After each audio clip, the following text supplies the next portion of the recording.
Vamos a regresar a esta serie de clases que hemos estado teniendo acerca de los milagros de Jesús.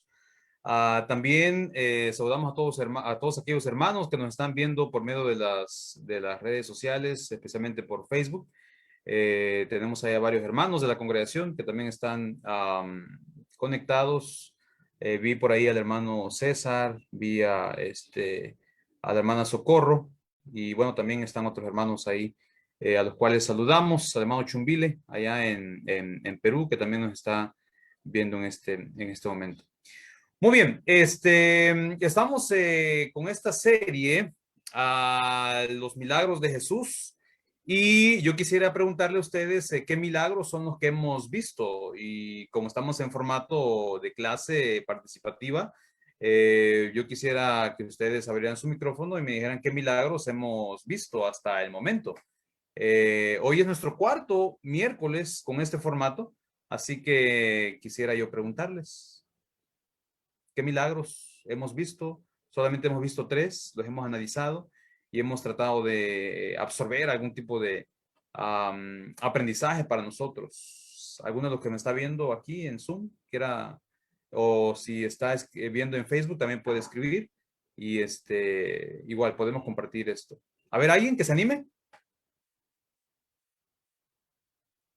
¿El milagro pasado? Buenas noches, Hermano, hermano. Sí, Gracie abrió el micrófono primero. A ver, Gracie. El miércoles pasado vimos el pago de impuestos del templo.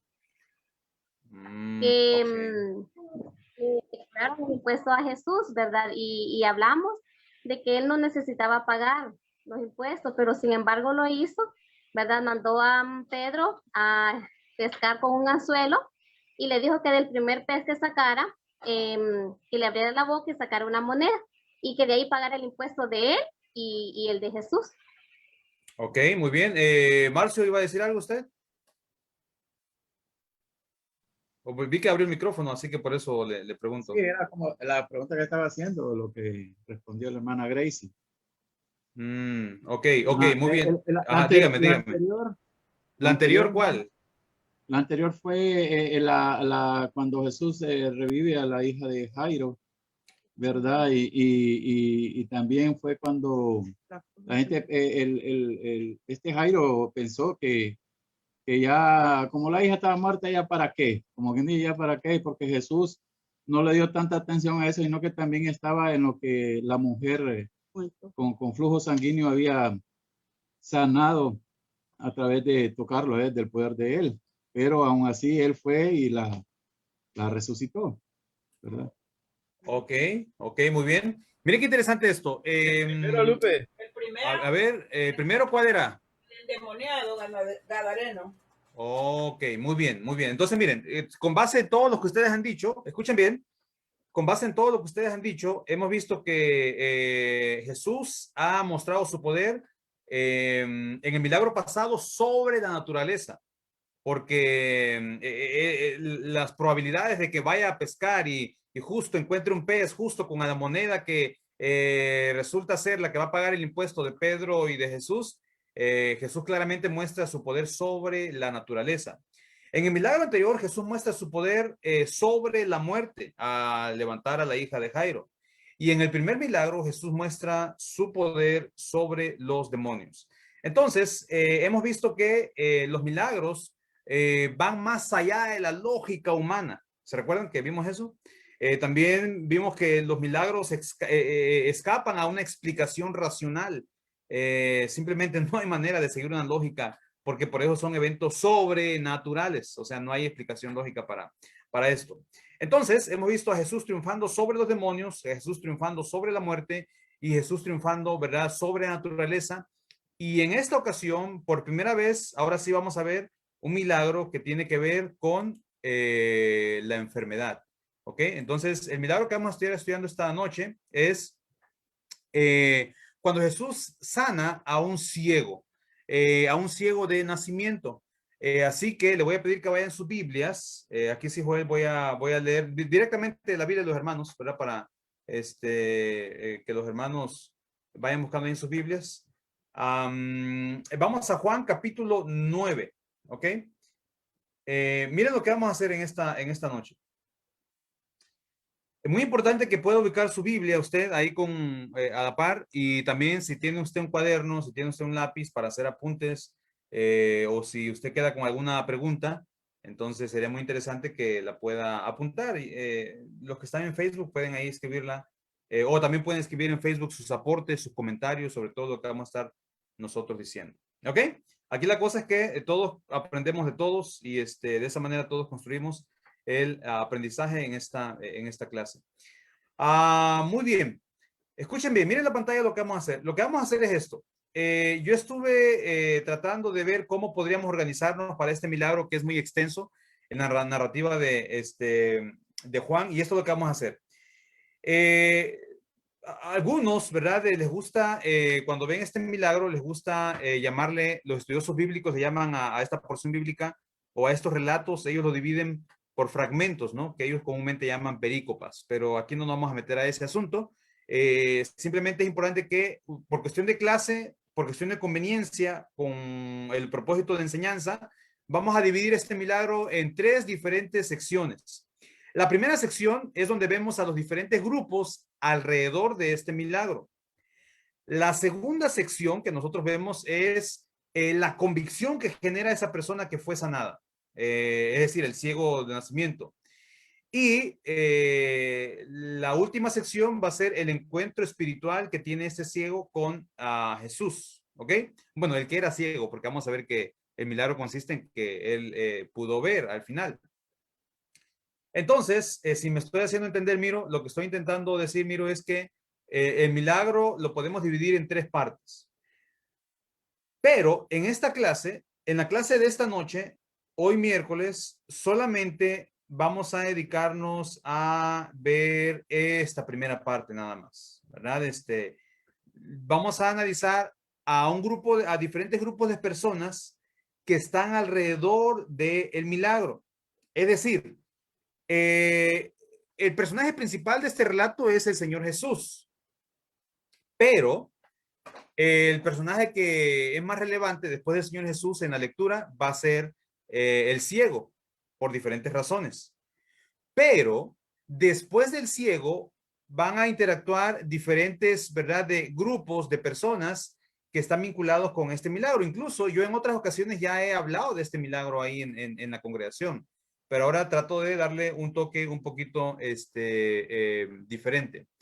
Entonces, hermana Sonia, lo que estoy intentando hacer es dividir el milagro en 3 secciones, y estoy diciendo que me voy a quedar solamente con la primera sección, ¿ok? Me voy a quedar con la primera sección.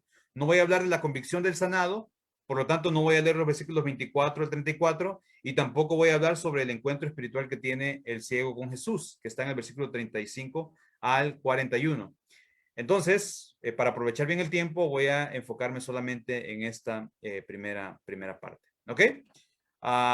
Entonces, miren lo que vamos a hacer acá. Vamos a ver el milagro y vamos a dividirlos a estos grupos de personas que se encuentran alrededor del milagro. Vamos a encontrar por lo menos 4 grupos de personas. ¿Ok? Por eso dije que tomaran un lápiz, porque la clase es un poquito diferente, ¿no?, a lo que nosotros estamos acostumbrados a ver. El primer grupo va a estar del versículo 1 al versículo 5. El segundo grupo va a estar del versículo 6 al versículo 12. El tercer grupo va a estar del versículo 13 al versículo 17. Y el cuarto grupo va a estar del versículo 18 al versículo 23. ¿Ok? Es más, voy a dividir estos grupos. Vamos a ver, no sé si Memo me ayudas a leer con el primer grupo de personas. Marcio me ayuda con el segundo grupo. Hermana Elsie, me ayuda usted con el tercer grupo. Y Gracie me ayuda con el cuarto grupo. ¿Ok? Entonces lo que estoy intentando hacer es, estoy diciendo que este milagro es muy largo, abarca más de 40 versículos, es muy extenso. Si le dije a Sherman que me iba a ayudar, ¿verdad? Sherman me va a ayudar con un versículo ahí que aquí lo tengo, no, pero todavía no, Gracie. Sherman me va a ayudar con este versículo después. Tengo un versículo para ti, Sherman, que me vas a ayudar a leerlo después. Sherman, lo que estoy intentando decir es que el milagro es tan extenso, son 41 versículos, hermana Eli, que no podemos abordarlo todo en una clase, ¿verdad?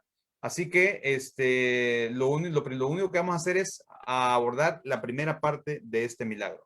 Y la primera parte tiene que ver con 4 diferentes grupos que se encuentran alrededor del milagro, ¿ok? Y entonces vamos a ver a estos diferentes grupos. Ya he asignado esto. Y entonces ahora sí veamos a el primer grupo, ¿verdad? Ok. El primer grupo se encuentra, vamos a ver, aquí está, el versículo 1 al versículo 5. Vamos a leerlo. ¿A quién le tocó? A mí, Ok, leamos del 1 al 5 y nos dicen en qué versión lee el memo. Reina Valera, Ok, leámoslo. dice la palabra del Señor. Al pasar Jesús vio a un hombre ciego de nacimiento y le preguntaron sus discípulos diciendo, Rabí, ¿quién pecó, este o sus padres, para que haya nacido ciego? Respondió Jesús, no es que pecó, no es que pecó este, ni sus padres, sino para que las obras de Dios se manifestasen en él. Me es necesario hacer las obras del que me envió, entre tanto que el día dura.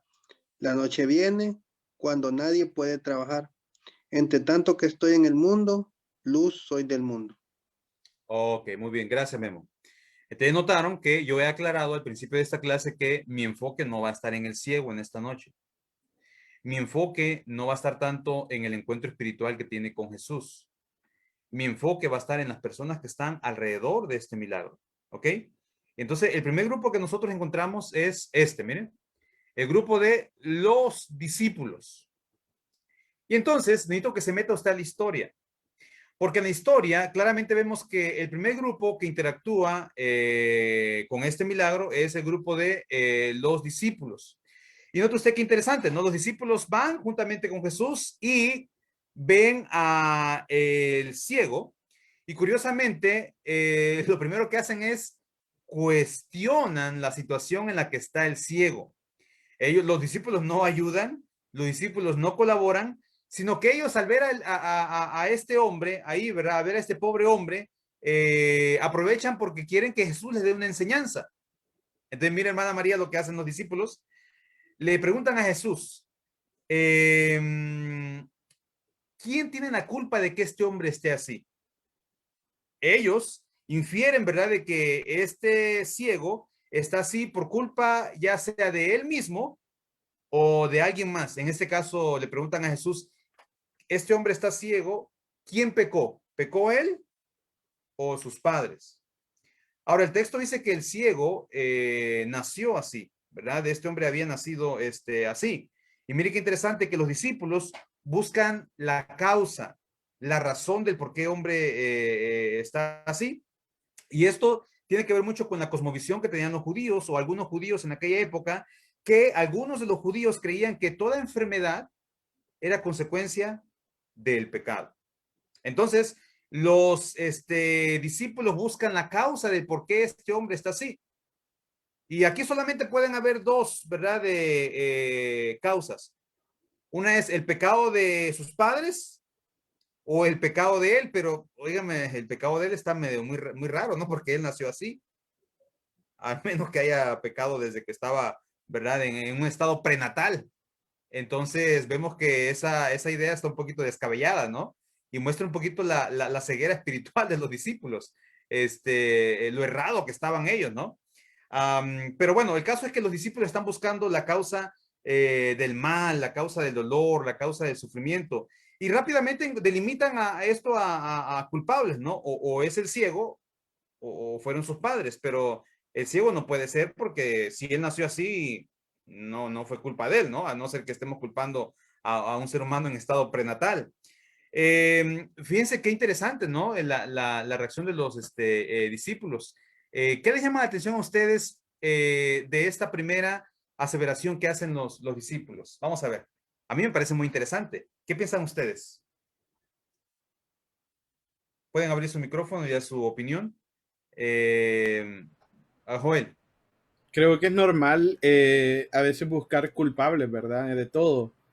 Y hay cosas para las cuales no hay una explicación lógica. A veces a uno le gustaría decir, no, es que a que le fue mal porque hizo eso mal, ¿verdad? Pero quizás a veces no es así, sino que solo pasa. Y, Ok. y así So- funciona. Solo pasa, ¿verdad? Mire qué interesante lo que dice Joel. Fíjense, hermanos, que a veces usted y yo hacemos lo que hacen los discípulos. Creemos que toda enfermedad, todo sufrimiento, todo dolor tiene como causa el pecado. Y entonces, tal vez nosotros no nos preguntaríamos acerca del ciego, ¿no? Tal vez nosotros nos preguntaríamos sobre ese familiar, ese compañero, esa persona. Y a veces uno dice, ¿será que está pagando por algún pecado? Y nosotros a veces, y digo nosotros, ¿verdad? Porque quiero incluirme también yo, podríamos creer que detrás del sufrimiento, que detrás del dolor, detrás de la angustia, a veces uno simplemente está pagando por un pecado. Pero sabemos que muchos de los sufrimientos, pues no necesariamente son así. Y mire, yo quiero aclarar esto, ¿verdad? Mira qué interesante, Daniela, esto. Sí hay sufrimientos que son consecuencia del pecado. Sí, hay sufrimiento que es consecuencia del pecado. Pero también quiero aclarar que no todo sufrimiento es causa del pecado. Y ya vamos a ver, ¿verdad? Que Jesús enfatiza mucho en esto. Por ejemplo, algunos podríamos creer, ¿verdad? Usted se enfermó porque está pagando por algún pecado. Usted tuvo un accidente, usted fracasó, esto le salió mal porque está pagando por algo. ¿Quién pecó, usted o sus padres? Bueno, interesante es la respuesta que da Jesús, ¿no? Jesús le dice a los discípulos que están errados, tienen una percepción muy equivocada, como la podríamos tener nosotros también, ¿no? Y Jesús le dice claramente, no, no pecó ni él, ni pecaron sus padres. O sea, aquí no hay que buscar culpables.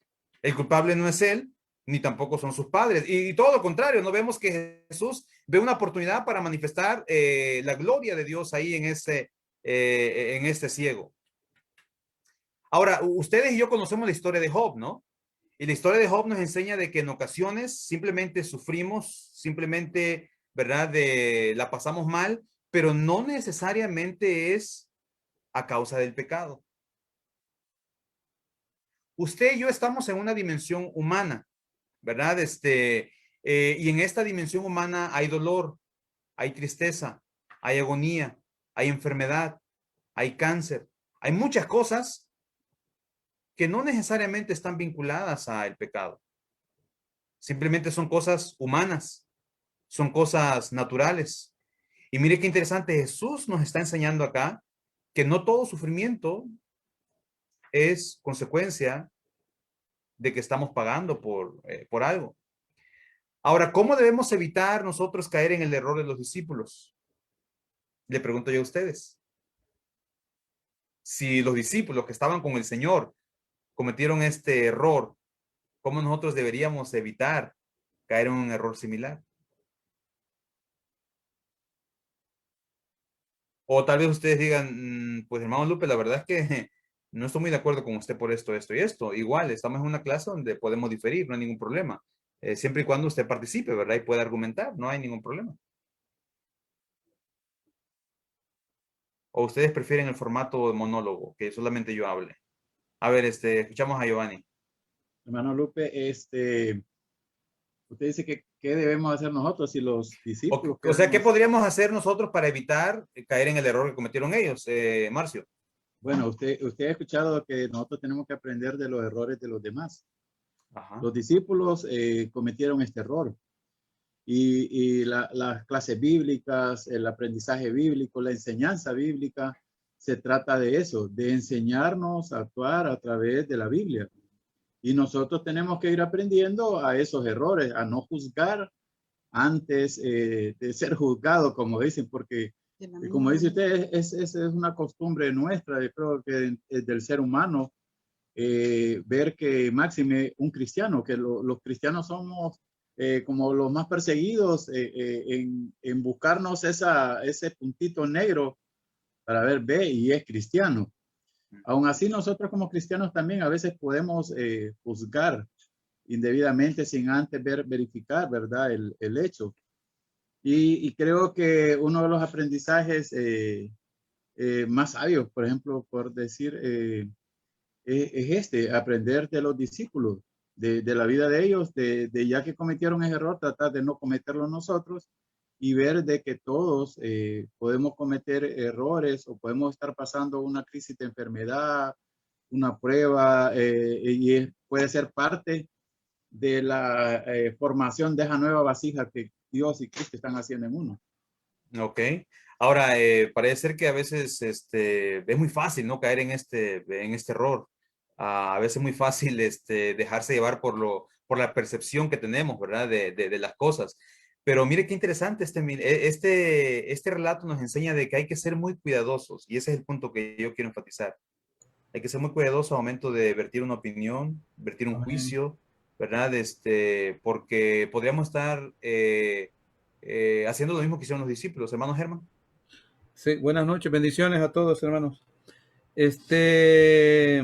Ya desde la antigüedad, o sea, de los tiempos bíblicos, ya el profeta Ezequiel había dicho que el padre no llevaría el pecado del hijo, ni el hijo llevaría el pecado de su padre.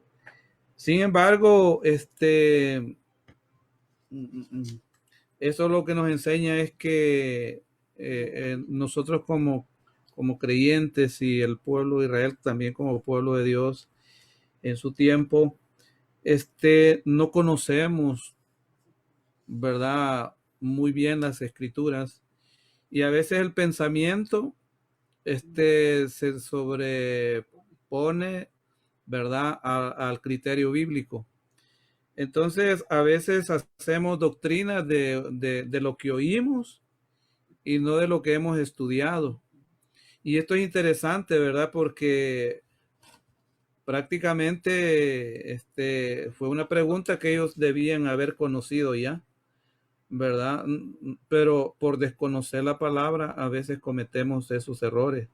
Y eso es como un desafío para nosotros, Lupe. Interesarnos a aprender más y más para no caer ¿verdad? Quizás no ya no en este error que cayeron los discípulos de Jesús, porque ya sabemos que cometieron un error, pero muchas veces caemos en otras cosas porque desconocemos el significado de la palabra. Ok, muy bien. Gracias, hermano, por ese aporte. Y mire qué interesante, ¿no? Jesús, en lugar de buscar la causa, ve una oportunidad para que la gloria de Dios se pueda manifestar ahí. Interesantísimo, ¿no? Eso. Muy bien, vamos a avanzar con el tiempo porque el miércoles pasado nos fuimos muy noche. Ok, bueno, la verdad es que no vamos a ningún lado, ¿no? Muy bien, vamos con el segundo grupo. ¿A quién le tocó? El segundo grupo, entonces vimos que el primer grupo fueron los discípulos, ¿ok? Es el primer grupo que se encuentra alrededor de este milagro. El segundo grupo está del versículo 6 al versículo 12. Vamos a ver quién lo puede leer o a quién le tocó. A mí, hermano. Ok, escuchamos a Marcio. Bendiciones. Dice, dicho esto. Se detiene en el 12, ¿verdad? Ajá, lea.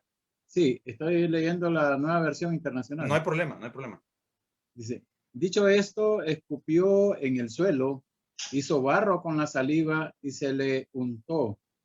Se lo untó en los ojos al ciego, diciéndole, ve y levántate y lávate en el estanque de Siloé, que significa enviado. El ciego fue y se levantó, y al volver ya veía. Sus vecinos y los que le habían visto pedir limosna decían, ¿no es este el que se sienta a mendigar? Unos aseguraban, sí, es él. Otros decían, no, no es él, sino que se le parece. Pero él insistía, soy yo. ¿Cómo entonces se te han abierto los ojos? Le preguntaron. Ese hombre que se llama Jesús hizo un poco de barro, me lo untó en los ojos y me dijo, ve y lávate en Siloé. Así que fui, me lavé y entonces pude ver. ¿Y dónde está ese hombre? Le preguntaron. No lo sé, respondió. Ok, muy bien. Entonces, acuérdense que les he aclarado que no voy a hablar del ciego en esta ocasión, porque me veo muy tentado a hablar del ciego, ¿no? Pero al ciego lo vamos a dejar para compararlo con otro milagro que aparece en el Evangelio de Marcos y vamos a ver que es muy interesante la similitud. Pero bueno, aquí nos estamos enfocando en los grupos que se encuentran alrededor del milagro. Entonces, vemos que el segundo grupo son los vecinos. Los vecinos, según la lectura, quedan asombrados. Ellos estaban acostumbrados a verlo mendigando. Me imagino que estaban familiarizados, ¿no? No sé si tal vez el ciego se ponía ahí en el mismo lugar todos los días. En el relato pasado, Jesús está cerca del templo, ¿no? De hecho, Jesús sale del templo al final del capítulo 8. Entonces, muy probablemente el ciego tenía un lugar estratégico, y digo probablemente porque el texto no lo dice, donde él se sentaba tal vez a pedir. El caso es que los vecinos, la gente de la comunidad, conocen al ciego, saben quién es él. Y acuérdense que él toda su vida ha sido ciego. Y, wow, ocurre algo que no pueden creer lo que están, ¿verdad? Lo que está pasando. ¿Es o se parece? No, no es. No, sí, sí es. ¿Y cómo es posible esto? Bueno, acuérdense que los que vieron al endemoniado gadareno sentado en su sano juicio quedaron asustados. ¿Se acuerdan? Y ahora este grupo de personas parece que quedan maravillados, quedan asombrados de que este hombre, que toda su vida lo han visto, que no puede ver, ahora ya puede ver. Entonces le preguntan, ¿no? Y hay aquí una conversación, pero en un contexto de asombro. Es más, parece ser que no reconocen al hombre. Dice, no sabemos si es o no es, porque será o no será, porque lo ven como un hombre diferente, un hombre cambiado, un hombre transformado así ¿verdad? Rápidamente. Esto nos confirma lo que siempre hemos estado diciendo en esta clase, que el encuentro con Jesús cambia nuestras vidas. Y para ese ciego, y para Jairo, y para el gadareno, el encuentro con Jesús les cambió la vida. Ahora, aquí nosotros siempre nos hacemos una pregunta, ¿no? ¿Qué tanto nos cambió la vida nuestro encuentro con Jesús? ¿Y saben por qué les hago esa pregunta? Porque si el encuentro con Jesús, si el encuentro que usted tuvo con Jesús le cambió la vida, al igual que con este ciego, las personas notan eso. Si nosotros hemos tenido un encuentro auténtico con el Señor Jesús, esos cambios que Dios ha hecho en nuestras vidas, las personas cercanas a nosotros dicen, bueno, efectivamente es que es otro, es que antes estaba ciego, ahora ve. Nuestro encuentro con Jesús, si cambió nuestras vidas, ¿verdad? También la comunidad, las personas que están cerca, ¿verdad? De nosotros van a reaccionar también con asombro. Como el hermano fulano, ¿no? Ya iba a decir su nombre, pero para guardar su identidad, el hermano era el bolo de la colonia. Era el borracho de la colonia. El que se quedaba tirado ahí en la cuneta. Y cuando tuvo su encuentro con Jesús, el Señor lo transformó, lo cambió, le dio una vida nueva y la gente queda asombrada, ¿no? Es que no parece que sea él. Algo le pasó que cambió radicalmente. Mire, las personas que tienen un encuentro auténtico con Jesús a su alrededor dejan asombro en las personas. Simplemente el compañero de trabajo ya no lo puede creer, ¿verdad? Que antes hacía esto, ahora ya no lo hace. E incluso algunas personas podrían reaccionar con incredulidad, ¿no? Y es que eso es lo que vemos en estos vecinos, ¿no? Están como incrédulos, o sea, no creen como mucha gente, ¿no? A veces no creen ese verdadero cambio auténtico que produce Dios en nosotros. Interesante, pero el tiempo está avanzando y no quiero, ¿verdad?, detenerme mucho en esto. Vamos al tercer grupo. Vamos a ver, ¿a quién le tocó el tercer grupo? Ya vemos que el primer grupo son los discípulos, el segundo grupo son los vecinos y el tercer grupo es del versículo 13 hasta el 17. Y le voy a rogar que se detenga en el versículo 17. No sé a quién le tocó esta porción. A mí, hermano Lupe. Ajá, ayúdenos. Dice, los fariseos interrogaron al ciego sanado. Llevaron ante los fariseos al que había sido sanado, y era día de reposo. Cuando Jesús había hecho el lodo y le había abierto los ojos, volvieron pues a preguntarle también los fariseos cómo había recibido la vista. Él les dijo, me puso lodo sobre los ojos y me lavé y veo. Entonces algunos de los fariseos decían, ese hombre no procede de Dios, porque no guarda el día de reposo. Otros decían, ¿cómo puede un hombre pecador hacer estas señales? Y había disensión entre ellos. Entonces volvieron a decirle al ciego, ¿qué dices tú del que te abrió los ojos? Y él les dijo, que es profeta. Ok, muy bien. Oigan, entonces el tercer grupo es el que vemos acá, los fariseos. Mire qué interesante.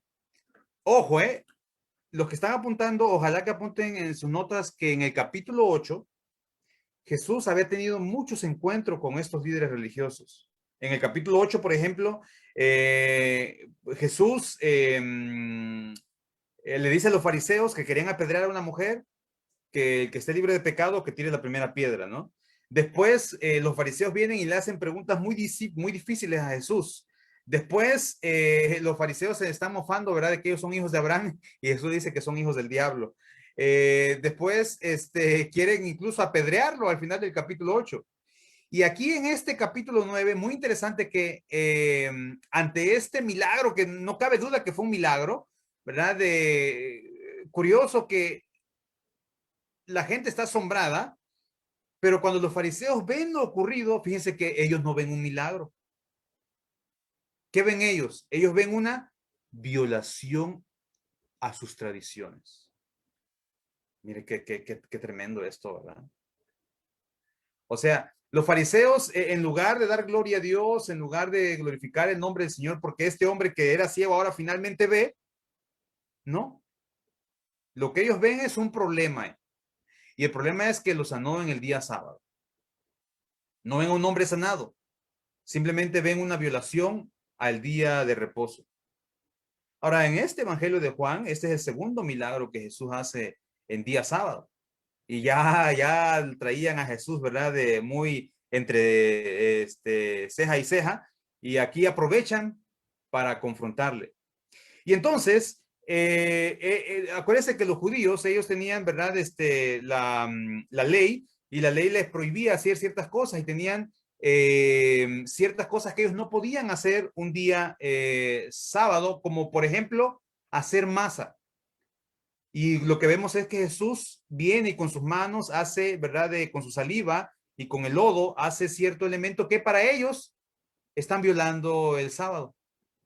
Y entonces aprovechan ahí para tener una confrontación en lugar de dar gloria a Dios por lo que había, ¿verdad? Ocurrido. Ahora, si ponemos bien atención, vamos a ver que los fariseos están más ciegos que el ciego. Porque su legalismo, su ceguera espiritual, no los deja ver el milagro. Sino que ellos, en lugar de dar gloria a Dios, ven ellos un gran problema. Ahora, la ley decía que había que guardar el sábado. Sí, y de hecho hasta el día de hoy hay grupos religiosos que hacen controversia con este pasaje, ¿verdad? O con este asunto del día sábado. Pero vemos que detrás de esto está un hombre que ha estado sufriendo por muchos años. Y Jesús claramente en los evangelios deja ver que Él es Señor del sábado también. Pero saben, hermanos, que en ciertas ocasiones caemos en mucho legalismo. Es que así debe de hacerse. y somos rígidos. Y es que hizo esto, hizo el otro. Y entonces, a veces en lugar de ver la gloria de Dios, saben que a nuestra iglesia, a la iglesia a la cual pertenecemos, y muy gozosos, ¿no? De estar en esta congregación y también en la iglesia de Cristo, me refiero a nivel de iglesia de Cristo en general. Muchos grupos religiosos, cuando nos ven a nosotros, nos ven como la iglesia que no aplaude. ¿Han visto, verdad? Que así nos llaman a veces. Y siempre nos dicen, ¿verdad, hermanos? ¿Y ustedes no tienen dinero para una guitarrita o algo así? Nos ven como la iglesia que no utilizamos, ¿verdad? Música instrumental. Y bueno, y muchas cosas, ¿no? Pero quiero leerles una cita de un historiador que se llama Fernando Soto, y él escribe un libro que se llama La Reforma Presente, y me tomé el tiempo hoy en la tarde de buscar ese libro y les traigo una cita de lo que él dice sobre nosotros como grupo religioso. Él dice esto. Él escribe en su libro, La Reforma Presente, él dice, muchas veces la Iglesia de Cristo ha sido catalogada como fría y legalista por ser históricamente cerebral. O sea, a veces otros adoran con el corazón, pero dice él que nosotros adoramos con el cerebro. Yo estaba en una iglesia en México y entonces estaban cantando el alabaré, alabaré. Ya se sabe el cantito, no el corito, eso lo sabe, ¿no? Es el que canta de Guadalupe cuando no llega nadie ahí a dirigir cantos. Entonces, ese no falla, ¿no? Todo el mundo se lo sabe. Y entonces en esa iglesia estaba yo cantando, ¿no? Y me pusieron a cantar y pues yo canté. Entonces yo decía, ¿verdad? Unos oraban mientras otros cantaban. Y entonces alguien se levantó y dijo, momento, momento. ¿Cómo que unos oraban y otros cantaban? O sea que oraban y cantaban al mismo tiempo. Eso es un desorden. Y 1 Corintios 14:40 dice que, bueno, uno dice, no había pensado en eso, ¿no? La verdad es que no había analizado la letra tal vez así a ese nivel, pero según este escritor, a veces nos critican porque tenemos la tendencia, y si no tenemos cuidado, a matar el espíritu. Y que, ay, quiero llorar, pero estoy en la iglesia donde no se llora. Y a veces, ¿verdad? Yo quiero hacer esto, pero estoy en la iglesia donde no. Miren que los fariseos perdieron la oportunidad de ver la gloria de Dios a causa de su legalismo. Y su legalismo se convirtió en su ceguera espiritual. ¿Qué piensan de esto que estoy diciendo?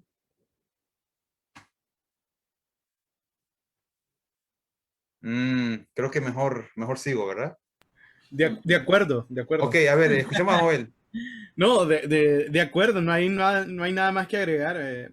Creo que siempre estamos queriendo ponerle un límite a Dios, ¿verdad? Creo que eso es lo maravilloso de los milagros, que no tienen explicación, que uno quisiera darle un encuadre lógico para entenderlo, pero en realidad no lo hay y rebasa cualquier, ¿verdad? Parámetro existente. Muchas veces nosotros, como decís vos, no vemos el mover de Dios, no disfrutamos muchas veces porque estamos queriendo darle siempre a todo ese encuadre, ¿verdad? Pero definitivamente Jesús nos dice, hey, ustedes no me van a decir a mí cómo hacer las cosas, ¿verdad? Y creo que constantemente nos encontramos en el error de querer decirle al Señor cómo nos tiene que decir a nosotros cómo hacer las cosas, ¿verdad? O sea, no sé si me doy a entender, es como que nos ponga ese cerco que no nos haga salirnos de los límites. Creo que eso, muchas veces buscamos eso nosotros como cristianos y a veces no es así, ¿verdad? Ok, y miren la referencia que estoy poniendo. La referencia son estos líderes religiosos que ellos conocen muy bien la ley, ellos son doctores de la ley, ellos conocen la escritura, por favor, no vamos a intentar enseñarle a un fariseo, ¿verdad? Pablo mismo dice, pero a veces todo eso les impidió ver realmente quién era Jesús, ¿verdad? Y creo que esta es una gran enseñanza para nosotros, pero tenemos que avanzar con el tiempo y vamos entonces ahora sí con entonces El tercer grupo eran los fariseos, ¿no?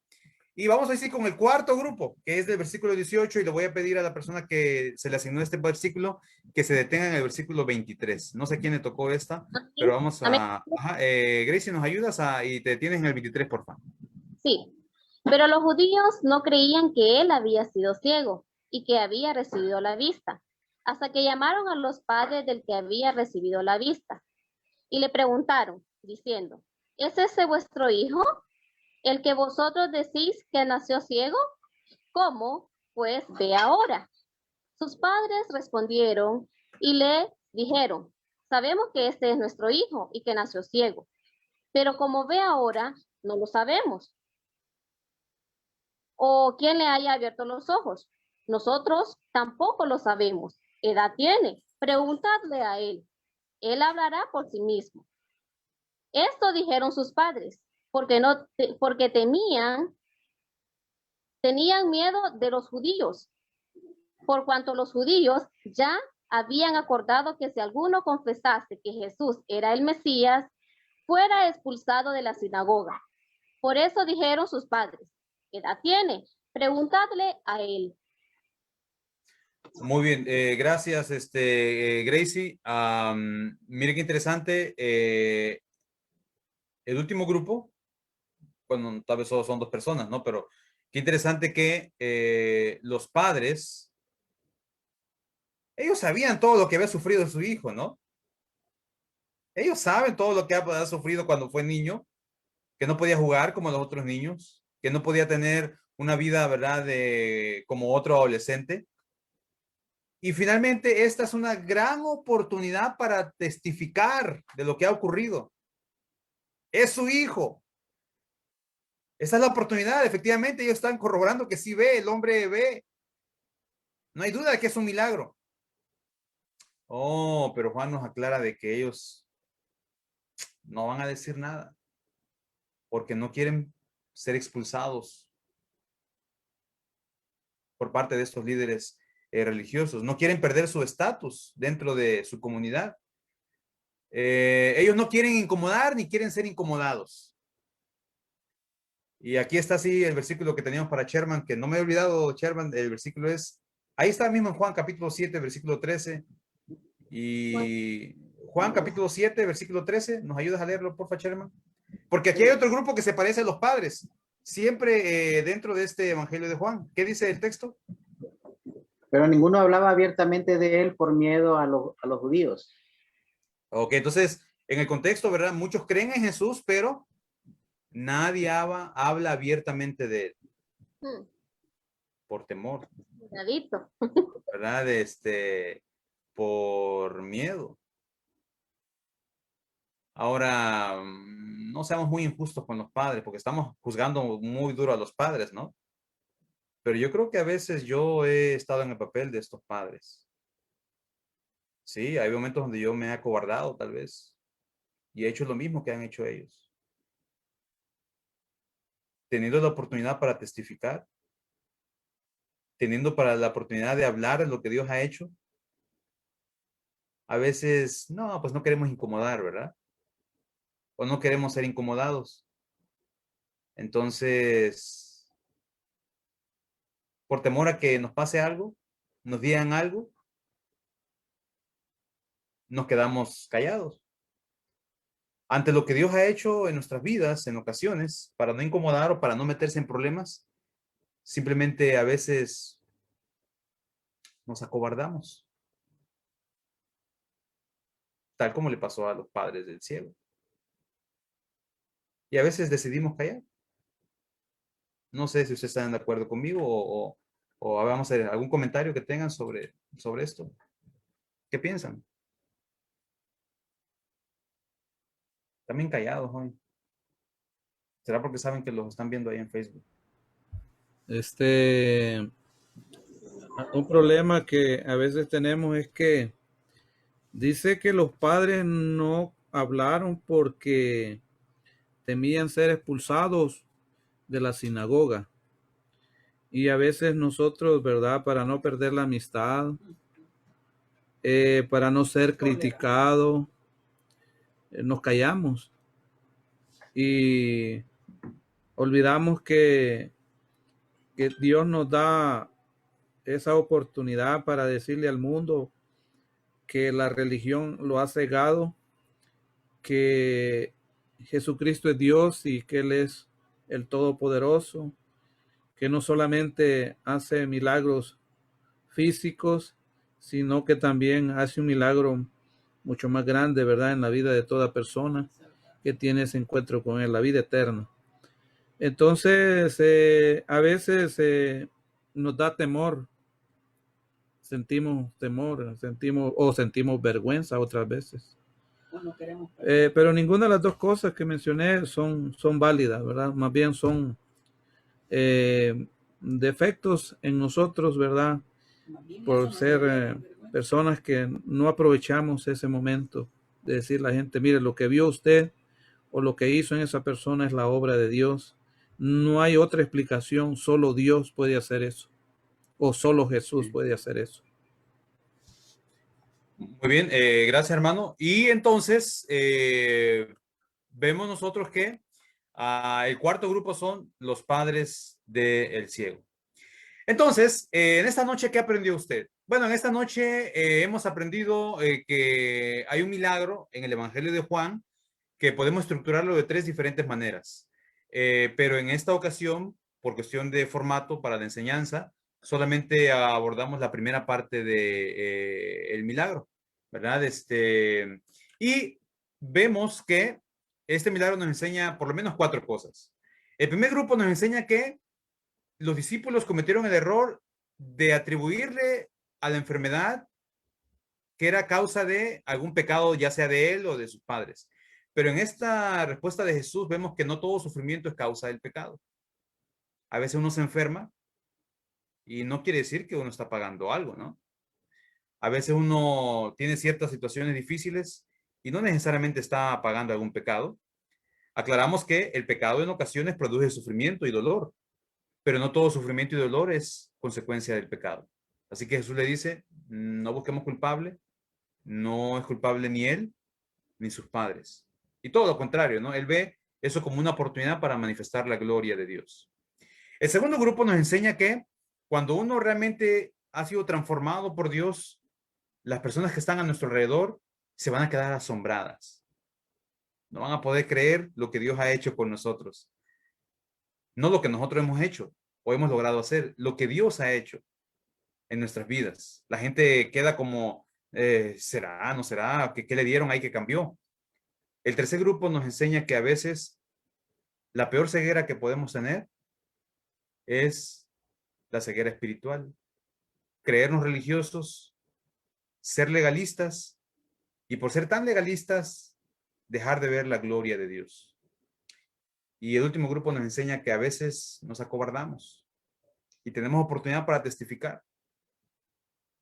Ojalá que podamos poner en práctica estos principios en nuestras vidas y quedemos, ¿verdad?, con estas enseñanzas y con el desafío de ponerlas en práctica. Bendiciones.